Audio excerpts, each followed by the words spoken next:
उज्यालो radio नेटवर्कसँगै उज्यालो online र mobile एप्लिकेशनबाट एकसाथ प्रसारण भइरहेको नेपाल दर्पणमा साथी भोजेन्द्र बस्नेतसँगै अर्जुन पोखरेलको नमस्कार।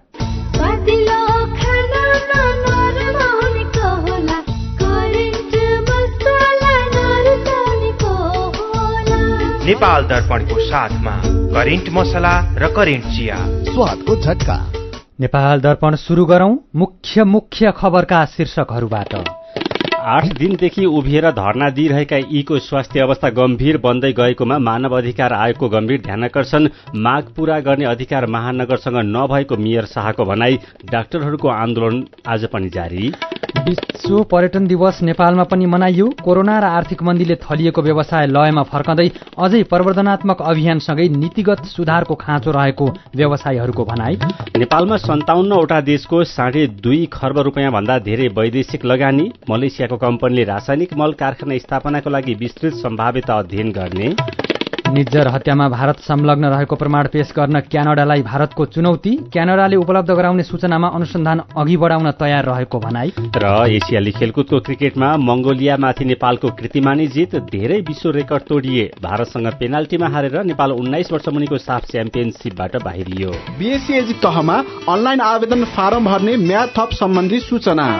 कृषि तथा वन विज्ञान विश्वविद्यालय कृषि संकाय अन्तर्गत शैक्षिक सत्र 2080-81 का लागि बीएससी एजी तहमा विद्यार्थी भर्ना सम्बन्धी अनलाइन आवेदन फारम असोज 12 गते शुक्रबार राति 12 बजेसम्म खुला गरिएकोमा असोज 23 गते मंगलबार राति 12 बजेसम्म फारम भर्न सकिने गरी म्याद थप गरिएको छ।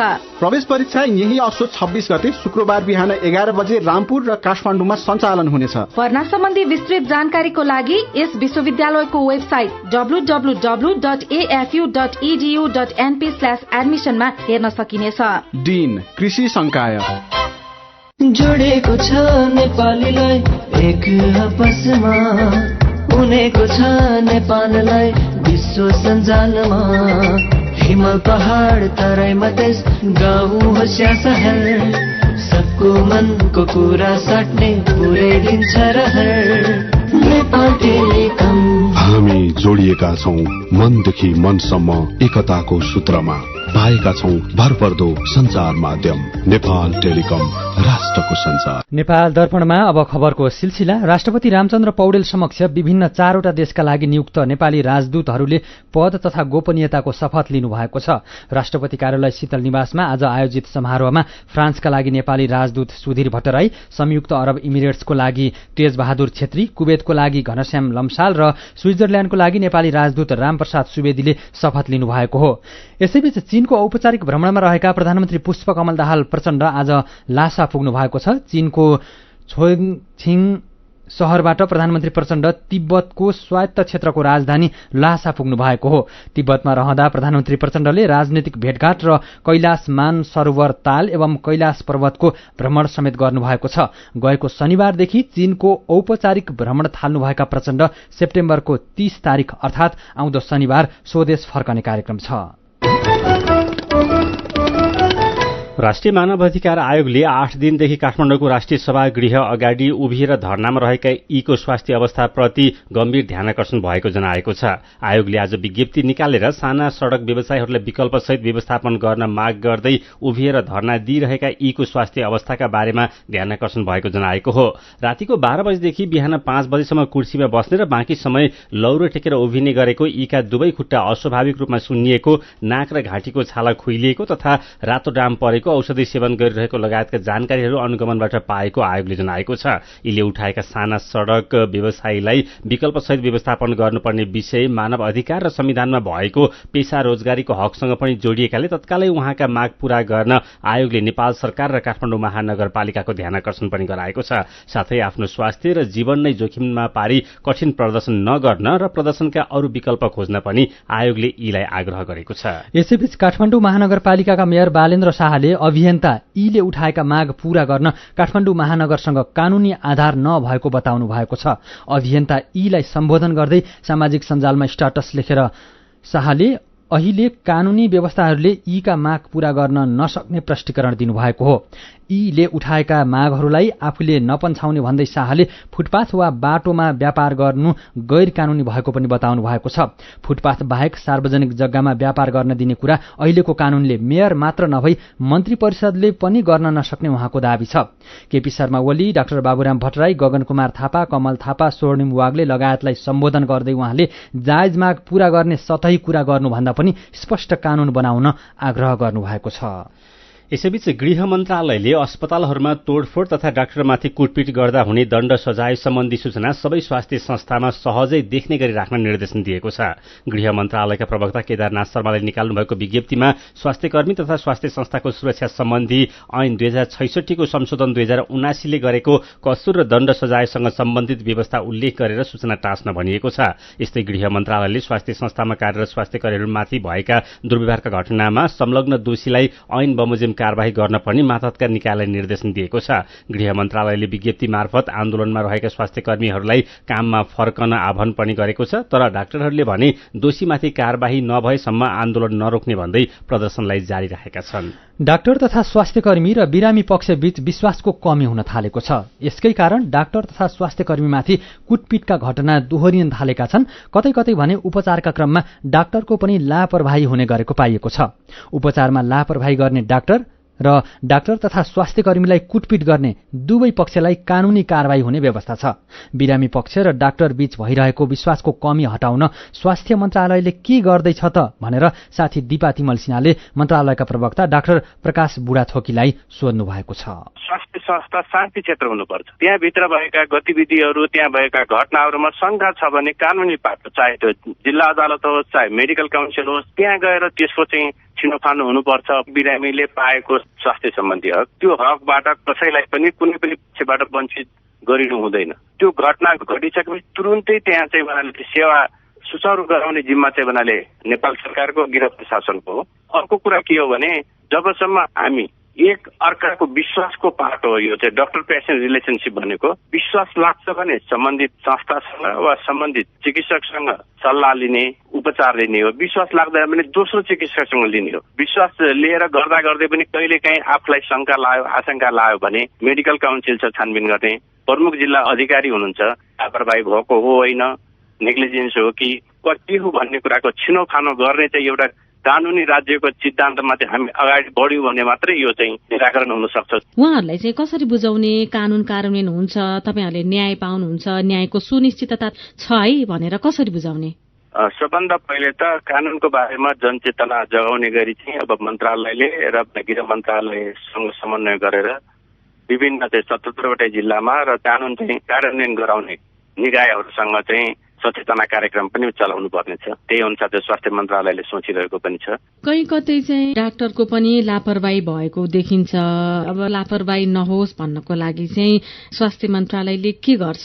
चिकित्सक पनि मानिस हो, मानवीय त्रुटि हुन सक्छ। मानवीय त्रुटि भएको हुनाले काम गर्दा वा धपेटीको कारणले गर्दा वा धेरै बिरामी हेर्नु पर्दाका कारणले गर्दा यदि त्यहाँ केही नेग्लिजेन्स भएको छ भने त्यही अनुसार मेडिकल काउन्सिलले पनि विगतमा चाहिँ छानबिन गरेर केही चिकित्सकहरूलाई चाहिँ निलम्बन गरेको र सजाय दिएको पनि अवस्था छ। अदालतहरूले पनि विभिन्न समयमा चाहिँ क्षतिपूर्तिहरू चाहिँ दिलाइदिएको पनि अवस्था छ। तत्कालै निर्णय गर्न सक्ने गरी एउटा ऱ्यापिड रेस्पोन्स टिम चाहिँ बनाउन सकियो भने सम्भवतः यस्ता प्रकारले घटनाहरूलाई न्यूनीकरण गर्न सकिन्छ भन्ने सोचेर अब स्वास्थ्य मन्त्रालयले के घटना छ तत्कालै त्यहाँ पुगेर निर्णय गर्न सक्ने, छानबिन गर्न सक्ने वा चाहिँ भने रेस्क्यु गर्न सक्ने चाहिँ बनाले चाहिँ ऱ्यापिड रेस्पोन्स टिम चाहिँ बनाउने चाहिँ मन्त्रालयले चाहिँ सोच बनाएको छ। अबका दिनहरूमा केही घटना घटिहाले पनि, शंका लाए पनि त्यहाँ चाहिँ हातपात गर्ने, तालाबन्दी गर्ने र बाँकी अन्य बिरामीहरूलाई उपचार पाउने सेवाबाट वञ्चित नहुने गरी चाहिँ काम गर्दैछ।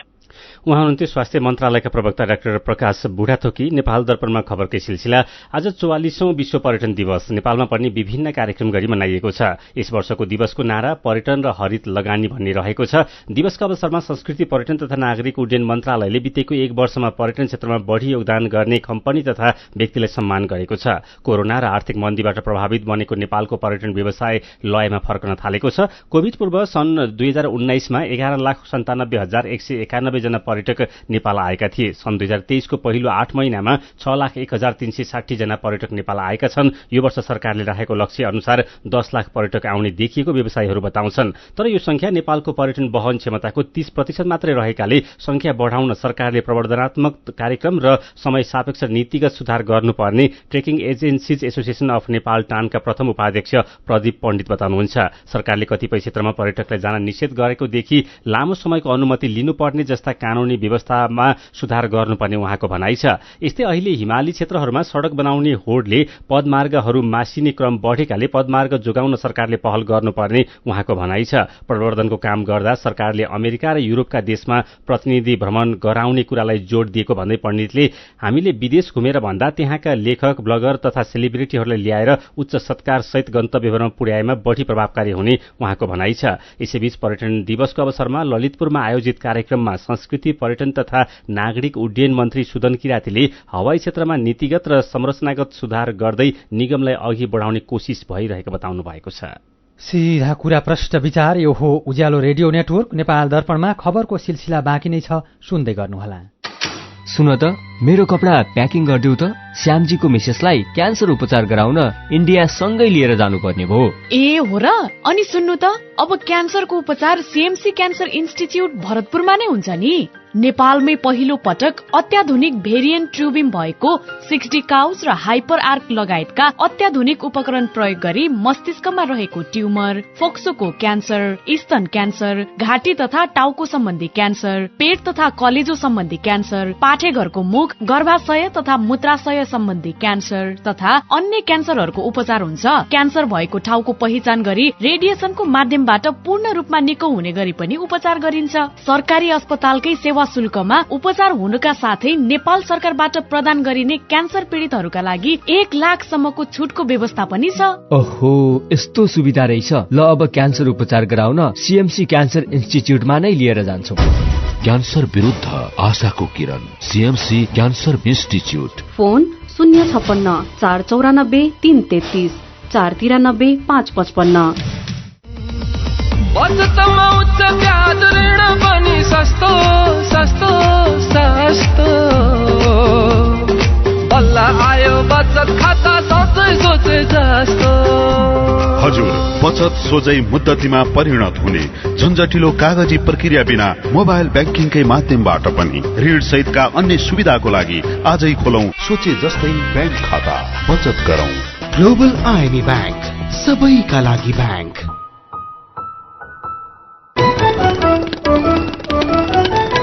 उज्यालो रेडियो नेटवर्कबाट प्रसारण भइरहेको नेपाल दर्पणमा तपाईंलाई फेरि स्वागत छ। यतिन्जेल हामीले 8 दिनदेखि उभिएर धरना दिइरहेका यीको स्वास्थ्य अवस्था गम्भीर गएकोमा मानव अधिकार आयोगको गम्भीर ध्यानाकर्षण, माग पूरा गर्ने अधिकार महानगरसँग नभएको मेयर शाहको भनाई, डाक्टरहरूको आन्दोलन आज पनि जारी लगायतका खबर प्रस्तुत गर्यौं।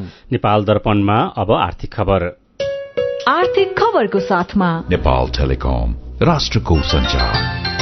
नेपालमा 57वटा देशको 2.5 खर्ब रुपियाँ भन्दा धेरै वैदेशिक लगानी रहेको पाइएको छ। नेपाल राष्ट्र बैंकले गरेको अध्ययन अनुसार गएको वर्षको असार मसान्तसम्ममा नेपालमा 57 देशको 2 खर्ब 64 अर्ब 33 करोड़ रुपियाँ प्रत्यक्ष वैदेशिक लगानी रहेको छ, जसमध्ये भारतबाट सबैभन्दा धेरै 88 अर्ब 59 करोड़ र त्यसपछि चीनबाट 33 अर्ब 45 करोड़, आयरल्याण्डबाट 20 अर्ब 9 करोड़, सिंगापुरबाट 16 अर्ब 7 करोड़ र सेन्ट किट्स एण्ड नेभिसबाट 15 अर्ब 9 करोड़ रुपियाँ प्रत्यक्ष लगानी वैदेशिक लगानी रहेको छ। नेपालमा रहेको प्रत्यक्ष वैदेशिक लगानी मध्ये 62.6% औद्योगिक क्षेत्रमा र 37.3% सेवा क्षेत्रमा रहेको देखिन्छ। वैदेशिक लगानीमा सञ्चालित उत्पादनमूलक कम्पनीहरूको क्षमता उपयोग 71.1% रहेको पाइएको छ। समग्रमा वैदेशिक लगानीमा सञ्चालित कम्पनीहरूको नाफाको दर झण्डै 14.3% रहेको छ। यसैबीच मलेसियाको कम्पनीले नेपालमा रासायनिक मल कारखाना स्थापनाको लागि विस्तृत सम्भाव्यता अध्ययन गर्ने भएको छ। मल कारखाना स्थापनाको लागि आवश्यक पर्ने विस्तृत सम्भाव्यता अध्ययनको लागि लगानी बोर्ड र मलेसियाको रिनिकोला एसडिएन बीएचडी कम्पनी बीच समझदारी भएको छ। समझदारी पत्रमा लगानी बोर्डका तर्फबाट बोर्डका प्रमुख कार्यकारी अधिकृत सुशील भट्ट र रिनिकोला कम्पनीका प्रबन्ध निर्देशक भौमहिदी अब्देलालीले हस्ताक्षर गर्नुभएको छ। सार्वजनिक निजी साझेदारी तथा लगानी नियमावली 2077 अनुसार रिनिकोला कम्पनीले विद्युतको प्रयोग गरेर वातावरण मैत्री प्रविधिमा आधारित मल उत्पादन गर्न गएको पुसको 14 गते अध्ययन अनुमति मागेको थियो। रिनिकोलाले अनुमति पत्र प्राप्त गरेको 24 महिनाभित्र विस्तृत सम्भाव्यता अध्ययन प्रतिवेदन लगानी बोर्डलाई उपलब्ध गराइसक्नुपर्ने समय सीमा तोकिएको छ। 260 मिलियन अमेरिकी डलर अर्थात् झण्डै 35 अर्ब रुपियाँ अनुमानित लागत रहेको छ। प्रस्तावित परियोजनाबाट वार्षिक 95,600 टन ग्रीन एमोनिया र 2,86,975 टन ग्रीन क्याल्सियम नाइट्रेट मल उत्पादन गर्ने लक्ष्य राखिएको छ। नेपाल राष्ट्र बैंकले सुन आयातको कोटा बढाएर प्रतिदिन 20 किलो पुर्याएको छ। यसअघि प्रतिदिन 10 किलो मात्रै सुन आयात गर्ने अनुमति रहेकोमा नेपाल राष्ट्र बैंकले बैंकहरूलाई परिपत्र गरेर प्रतिदिन 20 किलो सुन ल्याउन अनुमति दिएको हो। नयाँ व्यवस्था अनुसार कुनै महिनामा दैनिक आयात नभएको सुन अर्को महिनामा आयात गर्न भने पाइने छैन। व्यवसायीहरूले देशको मागको तुलनामा आयात अनुमति कम भएको भन्दै कोटा बढाउन माग गर्दै आएका थिए। आयात कोटा कम भएको कारण पनि सुनको तस्करी बढेको व्यवसायीहरूको भनाइ छ। नेपाल विद्युत प्राधिकरणले रामेछापको मन्थली नगरपालिका वडा नम्बर 13 फुलासीमा रहेको नयाँ खिम्ती सब स्टेशनको क्षमता वृद्धि गरेको छ।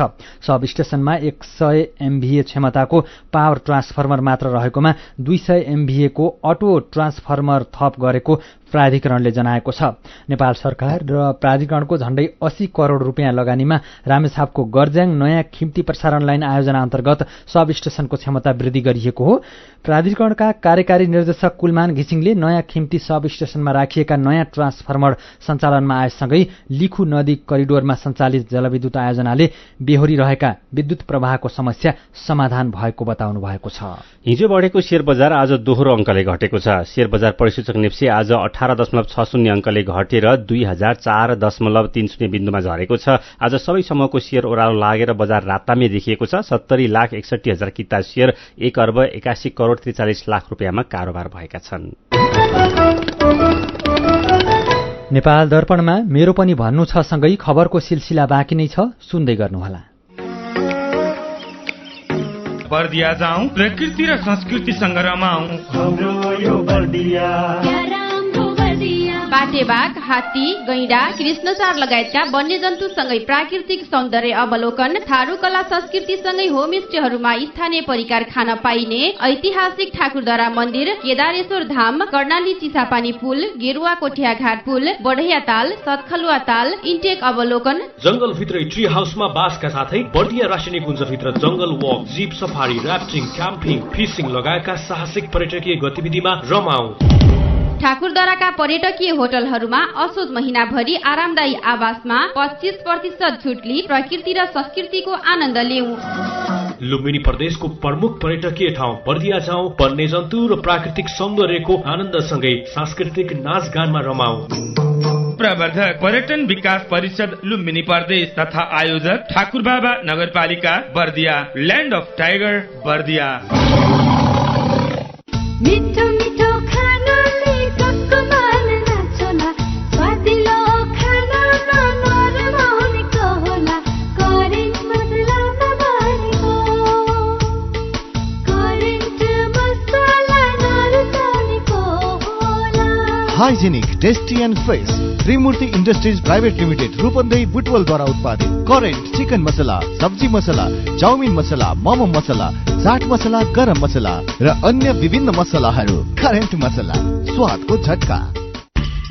थोरै बचत धेरै कायदा, बीमाका छन् फाइदै फाइदा। सरकारी स्वामित्व र बीमाको क्षेत्रमा विश्वसनीय नाम राष्ट्रिय बीमा संस्थान। जीवन बीमाका लागि आजै राष्ट्रिय बीमा संस्थान रामशाहपथ काठमाडौँ वा नजिकैको शाखामा सम्पर्क गरौं। उज्यालो रेडियो नेटवर्क मार्फत देशभरिका विभिन्न एफएम स्टेशन तथा उज्यालो अनलाइन र मोबाइल एप्लिकेशनमा प्रसारण भइरहेको नेपाल दर्पणमा तपाईंलाई फेरि स्वागत छ। अब बाँकी खबर। नेकपा एमालेको बागमती प्रदेश अध्यक्षको लागि 5 जनाको उम्मेद्वारी परेको छ। कृष्ण प्रसाद दाहाल, कैलाश ढुङ्गेल, सानु श्रेष्ठ, केशर बहादुर बुढाथोकी र केशव पाण्डेले अध्यक्षमा उम्मेद्वारी दर्ता गराएका हुन्। निर्वाचन समितिका जनाएको छ। अध्यक्ष केपी शर्मा ओलीले ढुङ्गेलको नाममा सर्वसम्मतिको प्रयास गर्दा आफ्नो निकटका नेताहरूलाई निर्देशन दिए पनि दाहालले नमानेपछि चुनाव हुन लागेको नेताहरूले बताएका छन्। मतदान भोलि हुनेछ। प्रतिनिधिले विद्युतीय मेसिनबाट मतदान गर्नेछन्। चितवनका 2 पोथी गैंडा पुष्पा र अञ्जली आजदेखि कोशी टप्पुमा राखिएको छ। वंश विस्तारको योजना अनुसार चितवन राष्ट्रिय निकुञ्जमा रहेका पुष्पा र अञ्जलीलाई कोशी टप्पु वन्यजन्तु आरक्षमा स्थानान्तरण गरेको आरक्ष कार्यालयले जनाएको छ। यी दुई पोथी गैंडा प्रजनन योग्य भएपछि भाले गैंडा ल्याउने पनि कार्यालयले जनाएको छ। यी दुवै टुहुरा बच्चा हुन्। यी बच्चा अवस्थामा भेटिएपछि चितवन राष्ट्रिय निकुञ्जमा पालेको थियो। तनहुँको बन्दीपुर गाउँपालिकाले दक्षिण एसियाकै ठूलो दाबी गरेको सिद्ध गुफाभित्र कार्यपालिका बैठक राखेको छ। विश्व पर्यटन दिवसको अवसरमा गाउँपालिकाले बन्दीपुर 4मा रहेको सिद्ध गुफाभित्र कार्यपालिका बैठक गरेको हो। सिद्ध गुफाको प्रचार र पर्यटन दिवसका अवसर पारेर गुफाभित्रै बैठक बसेर विभिन्न निर्णय गरेको गाउँपालिकाका प्रवक्ता शिवकुमार श्रेष्ठले जानकारी दिनुभयो। पृथ्वी राजमार्गको तनहुँको डुम्डीबाट 2 किलोमिटर पूर्व विमल नगरमा रहेको गुफा 2044 सालमा पत्ता लागेको हो। काठमाडौँको बसन्तपुरमा जीवित देवी कुमारीको सामूहिक पूजा गरिएको छ। इन्द्रजात्राको लिङ्गो ठडाएको भोलिपल्ट कुमारीको सामूहिक पूजा गर्ने चलन अनुसार आज सामूहिक पूजा गरिएको हो। सामूहिक पूजामा सहभागी हुन कुमारीहरू परम्परागत पोसाकमा सजिएर आएका थिए। पूजामा झण्डै 450 जना कुमारी सहभागी थिए। काठमाडौँ महानगरपालिकाले 35वटा गाउँपालिकालाई एम्बुलेन्स वितरण गर्न प्रक्रिया अघि बढाएको छ। महानगर अन्तर्गत स्वास्थ्य विभागका प्रमुख रामप्रसाद पौडेलका अनुसार महानगरले सूचना निकालेर इच्छुक गाउँपालिकाले एम्बुलेन्स मागका लागि निवेदन दिन सक्ने जनाएको छ। कार्यपालिकाको निर्णय समेत अनलाइन अपलोड गरी 25 गतेसम्म एम्बुलेन्स माग गर्न सकिने महानगरले निकालेको सूचनामा उल्लेख छ। अख्तियार दुरूपयोग अनुसन्धान आयोगले उदयपुरको त्रियुगा नगरपालिकाका पूर्व मेयर बलदेव चौधरी सहित 4 जना विरुद्ध विशेष अदालतमा भ्रष्टाचारको मुद्दा दायर गरेको छ। पूर्व मेयर चौधरीमाथि 1,62,70,000 रुपियाँ जरिवाना तथा कैद सजायको माग दावी गरिएको आयोगले जनाएको छ। चौधरीले आर्थिक वर्ष 2078-79 मा त्रियुगा नगरपालिकामा नदीजन्य पदार्थ बिक्री वितरण गरेर कर उठाउने प्रयोजनमा 62,91,000 रुपियाँ चुहावट गरेको अख्तियारको दावी छ। यस्तै उनले अन्य क्षेत्रमा पनि भ्रष्टाचार गरेको मुद्दामा उल्लेख छ। अख्तियारले यही विषयमा त्रियुगा नगरपालिकाका तत्कालीन निमित्त प्रमुख प्रशासकीय अधिकृत किरण कुमार कार्की, नगरपालिकाका तत्कालीन राजस्व शाखाका प्रमुख गुरूप्रसाद ढकाल र निश्चल ट्रेडर्स हेटौडाका प्रोप्राइटर तथा ठेकेदार राजेश बछारलाई पनि विपक्षी बनाएको छ। मेरो पनि भन्नु छ।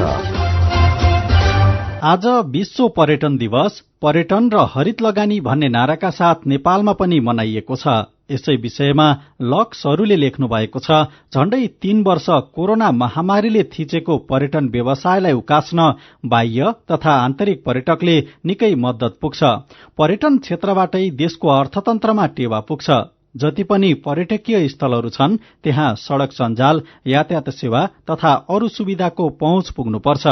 यस्ता स्थल वरपर सफा सुन्दर हुनुपर्छ। व्यवसायले पर्यटकलाई स्वागत गर्नुपर्छ। उनीहरूलाई अनेक बहानामा ठगी गर्नु हुँदैन। बेला बेला हुने ठगीतर्फ पनि अनुगमन गर्ने सम्बन्धित निकायको ध्यान पुगोस्।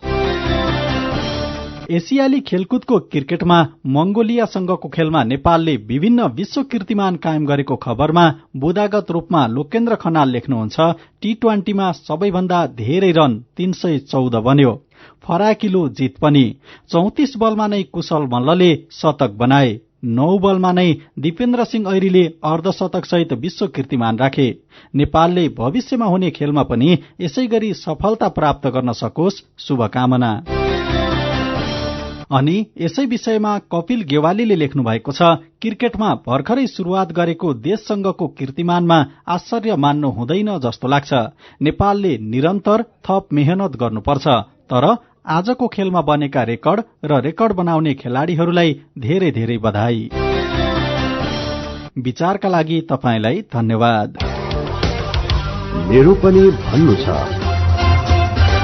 मेरो पनि भन्नु छ प्रस्तुत गर्दै हुनुहुन्थ्यो साथी मदन पौड्याल। नेपाल दर्पणमा अब विदेशका खबर। भारतले सिख पृथकतावादी नेता हरदीप सिंह निज्जरको हत्यामा भारत संलग्न रहेको प्रमाण पेश गर्न क्यानाडालाई चुनौती दिँदै त्यस सम्बन्धमा क्यानाडासँग जानकारी मागेको छ। साथै भारतले निज्जर हत्या सम्बन्धमा क्यानाडाले उपलब्ध गराउने कुनै पनि विशेष सूचनामा आधारित भएर अनुसन्धान अघि बढाउन तत्पर रहेको पनि स्पष्ट पारेको समाचार संस्था ANI-ले जनाएको छ। संयुक्त राष्ट्रसंघको 78औं महासभामा सहभागी हुने क्रममा न्यूयोर्कमा रहनुभएका भारतका विदेश मन्त्री एस जयशंकरले निज्जर हत्याको सूचनामा छलफल गर्न भारत खुला रहेको भन्दै प्रमाण पेश गर्न चुनौती दिनुभएको हो।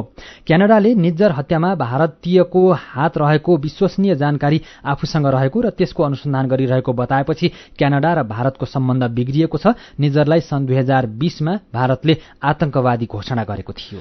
इराकमा एउटा विवाह समारोहमा आगलागी हुँदा 100 जना भन्दा धेरैको ज्यान गएको छ। 150 जना भन्दा धेरै घाइते भएका बीबीसीले जनाएको छ। उत्तरी इराकको निनवेह प्रान्तमा भएको आगलागीमा दुलहा र दुलहीको अवस्था भने सार्वजनिक हुन सकेको छैन। आतशबाजीपछि आगलागी भएको हुन सक्ने अनुमान छ।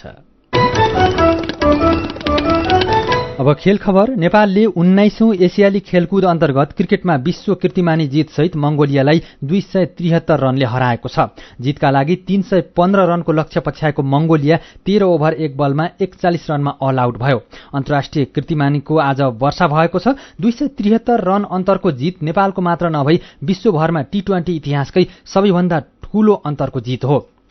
यसअघि सन् 2019मा चेक रिपब्लिकले टर्कीलाई 257 रनले हराउँदै कीर्तिमानी बनाएको थियो, तर यो रेकर्ड आज तोडिएको छ। नेपालले 20 ओभरमा 3 विकेट गुमाएर 314 रन जोड्यो। अहिलेसम्म अन्तर्राष्ट्रिय टी20मा कुनै पनि टोलीले 300 रन कटाउन सकेका थिएनन्। सन् 2019मा अफगानिस्तानले आयरल्याण्डसँगको खेलमा बनाएको 278 रन नै टी20 अन्तर्राष्ट्रियमा बनेको सबैभन्दा ठूलो स्कोर रहेको थियो।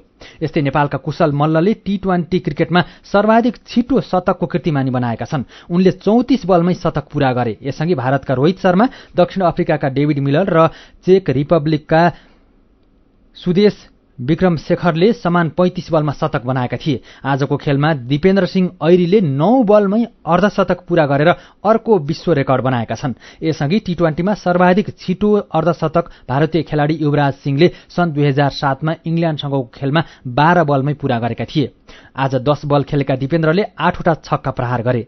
आज बनेको अर्को कीर्तिमान भनेको टी20 अन्तर्राष्ट्रिय क्रिकेटमा तेस्रो विकेटको लागि सर्वाधिक ठूलो साझेदारी पनि हो। कुशल मल्ल र रोहित पौडेल बीच 193 रनको साझेदारी भएको थियो।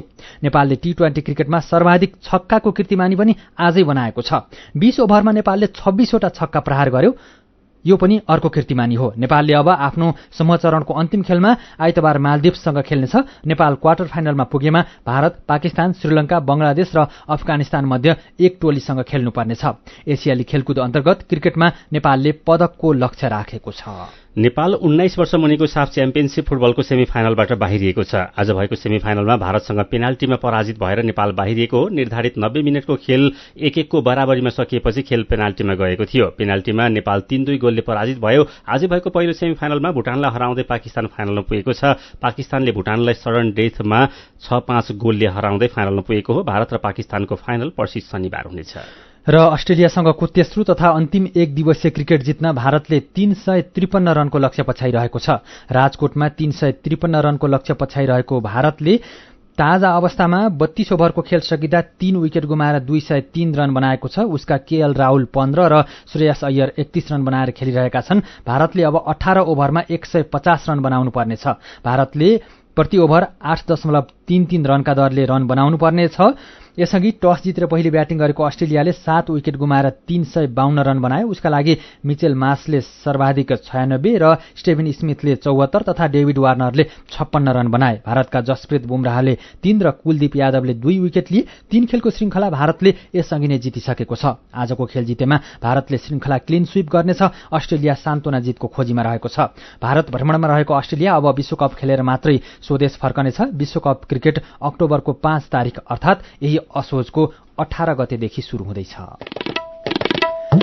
खेल खबरसँगै हामी नेपाल दर्पणको अन्त्यमा आइपुगेका छौं। आजका मुख्य खबरका शीर्षकहरू फेरि एकपटक। 8 दिनदेखि उभिएर धरना दिइरहेका यीको स्वास्थ्य अवस्था गम्भीर बन्दै गएकोमा मानव अधिकार आयोगको ध्यान आकर्षण। माग पूरा गर्ने अधिकार महानगरसँग नभएको मेयर शाहको भनाई। डाक्टरहरूको आन्दोलन आज पनि जारी। विश्व पर्यटन दिवस नेपालमा पनि मनाइयो। कोरोना र आर्थिक मन्दीले थलिएको व्यवसाय लयमा फर्कँदै अझै प्रवर्धनात्मक अभियानसँगै नीतिगत सुधारको खाँचो रहेको व्यवसायीहरूको भनाई। नेपालमा 57 वटा देशको 2.5 खर्ब रुपियाँ भन्दा धेरै वैदेशिक लगानी। मलेसियाको कम्पनीले रासायनिक मल कारखाना स्थापनाको लागि विस्तृत सम्भाव्यता अध्ययन गर्ने।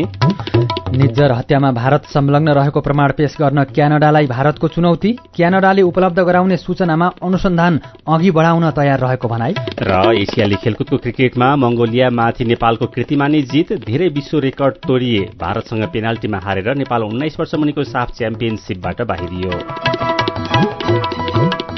आजको नेपाल दर्पण सकिएको छ। प्राविधिक साथी सरोज थापासँगै हामी भोजेन्द्र बस्नेत र अर्जुन पोखरेल पनि बिदा हुन्छौं। उज्यालोको मोबाइल एप्लिकेशन र अनलाइनमा प्रकाशन प्रसारण भइरहेका सामग्री भाइबरमा पनि उपलब्ध छन्। डेंगी फैलाउने लामखुट्टेबाट बच्न घर कार्यालय वरपर पानी जम्न नदिउँ, झुल लगाएर मात्र सुत्ने गरौं।